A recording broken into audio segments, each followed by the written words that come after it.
Hey, this is Mark from Anatomy of Tone. In this video, I'm going to discuss, say, the debate that's happening right now with a lot of YouTube creators about being able to use other people's music in their content. I've been avoiding making this video, and in fact, I've made two other videos and I never posted them, and I've been debating on whether I should jump in on this topic or not. I'm not like the biggest fan of jumping on these trending opinionated topics, but I feel like there's some misinformation, or I would say there's some clear facts that are being left out from some of the biggest YouTube creators that are having arguments with Universal Music Group, for example, and then other labels or artists that might be flagging them and getting their videos turned down. And as an artist, I feel like it is important to, I think, share these other perspectives. Now, I am also a content creator on YouTube, so I'm trying to look at it from both perspectives. I'm not going to mention any names in this video. I just don't want to go down that route. But one of the biggest music YouTube creators right now, who's got millions of followers, has been having a big disagreement and posting so many videos on how Universal Music Group has been trying to get their music taken down and flagged, and they should be allowed to use people's music. And I just want to unpack this for a second and discuss the idea of fair use. Some of these YouTube creators are saying that they should be able to use other people's music, for one, because they're interviewing some of the artists, or not even the artists, sometimes the people that were involved in maybe the recording or the production of an iconic song or the music they're talking about in a video. And two, that if they're talking about educational aspects, that they should be able to use the material with fair use. And the tricky thing about this is, technically with fair use, you're supposed to only be able to use other people's music and limited amounts of it for use in educational videos if you're not using it for promotional purposes. The moment you start using it for promotional purposes, which to me would include selling a YouTube course or an actual individual web course, an online course, or you're selling a book of some nature, the minute that you're starting to push a product, that technically is promotional, which, as fair use has been stated for many, many years, it wouldn't qualify as fair use. And one of the largest YouTube creators who's complaining about this issues with Universal Music Group sells a lot of online courses and ebooks and makes a pretty great profit off of those products. So the videos, whether they're interviews or they're educational videos or opinion videos, are in some sense promotional videos, because often there's a link in the description to check out their products. So this to me does not feel technically like fair use, right? I'm very careful about this in my videos. Now, I do talk about other people's music, but I never actually play their version of music, and I tend to study more like the analysis of the music, so I never actually play the part, but I talk about the pieces. I do this because I don't want to get caught in that battle, and also I am making courses to sell, and I'm aware that I'm making videos. I am trying to share useful information, and yes, I am hoping that that does lead back to people wanting to get deeper into some of these topics and buy my content. I'm releasing some books this year. I'm releasing some videos on my website, Anatomy of Tone. There's a perfect example of a plug, right? So I'm using this video as well to hopefully promote to you that you could check out my website in the future to buy videos and courses and books on musical education materials, right? So I am promoting stuff on here. So I tread carefully because I don't want to misuse artists' work and use it as a form of promotion. This is, in a lot of ways, how I see a lot of people using music. Now, this can open up the door for so many other companies claiming fair use on using artists' material.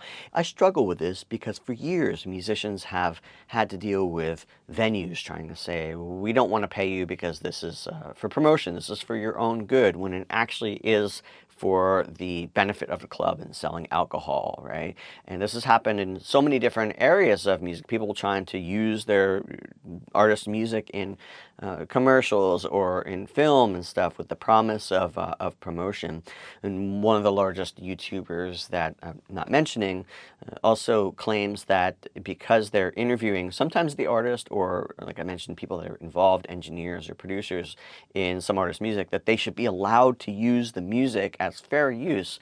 And this isn't true either, because just because somebody engineered a track by a famous artist or it's an iconic song, they don't have the rights to that music, right? They sometimes may get royalties on it and they have points on it, but that doesn't mean they have rights to just use the music. So that doesn't grant the interviewer the right to use the music. It still has to be cleared with the owner of the sound recording, or the copyright holder, the publishing owner of the song, right? This has to be cleared, and that person also isn't always the person that wrote the song. So there have been countless deals where things have gotten weird over the years and the original songwriter doesn't own the rights to it. And now we see some aging rock stars selling their publishing libraries to other companies who now hold the rights to their music. So it isn't true that just because they're interviewing somebody that they should have the right to use the original sound recording in their video. And here's the issue, right? As artists, for many, many decades, until recently, until Spotify, a lot of artists have depended on their income from royalties. That's how we made money. Anytime somebody played our song on a radio, on TV, used it, played it in background in bars, because venues or bars that have music on while you're in them, even if it's playlists or the radio, they have to pay basically a fee to be able to air music, and that money comes back to artists. It gets funneled into an account that gets spread out through artists. All of these different places we make money on as artists from the play of it. So if now these YouTubers who are, quote, promoting these artists' material can use this without paying any royalties on it, how are we supposed to make money? And how is that effective promotion? Where are you promoting us to? Are you promoting us to a place like Spotify, where we also don't make money from, because people aren't buying as much physical media these days? So you're just promoting us to what? So that people can go and listen to our material in a place, again, where we don't make royalties from. So we're entering into this loop now where it's just a circle of not making money. So being able to preserve pathways where we actually make revenue from our music being used, especially in cases, again, where people are selling products, which a lot of YouTubers are either trying to promote their channel, their likeness, or materials. This is a place that artists would make money. Now, in defense of the YouTubers, the issue is right now with technology is there's, I don't know, algorithms and such that are scouring YouTube and just finding people that are using music and trying to go after them to remove it. This is a little unfair because they want 100% of the revenue generated from those videos, all the ad commercial revenue they make. And this is just not how it's worked in the past. How it used to work is you would get the rights to license a song, use it, and you would pay a percentage of a royalty on each time it was aired, or if it's on an album, like they'd figure out how many times or how many copies of a record you're going to distribute, and they would base a royalty rate on that. It wouldn't take the full rate, and it feels like right now, because of the algorithms being used, they're going after YouTubers and saying like, yeah, we want all the money from your advertising on this video, which I think isn't fair, because that wasn't the system in the first place back when. It was a sharing system, and if somebody used your song, or depending on how much of your song you used, you would pay a specific rate of a royalty, which is completely fair, right? I think as artists, I'm not necessarily looking to take all of the revenue from somebody using one of my songs in their YouTube content. I think they're doing a lot of the work and creating content, and they should be rewarded with that, but they should also pay out a percentage. So there needs to be some sort of system that's set in place that a royalty rate can be negotiated, where unless they're just playing the whole song and not doing anything with it, in that case, they should be paying full royalty. But if you're doing an interview or you're making a video about somebody's song and it isn't technically fair use, like if you're trying to promote a product from it, I think in those cases there should be a way to negotiate, or there should be a standardized rate and deal that just is blanket and that gets used. I'm sure in these days there's a super simple way to actually calculate what that should be. We're just a bit in the Wild West, and people haven't really caught up to the technology, or haven't really, I think, made the move to try to figure out how to negotiate, right? It feels like it's a lot about, to some degree, big money just kind of trying to take it all in, which is what we're seeing with Spotify. We'll take it all until somebody has to step in and say, like, no, wait, this is unfair. And so far, the lawmakers haven't done that. Surprise, surprise, right?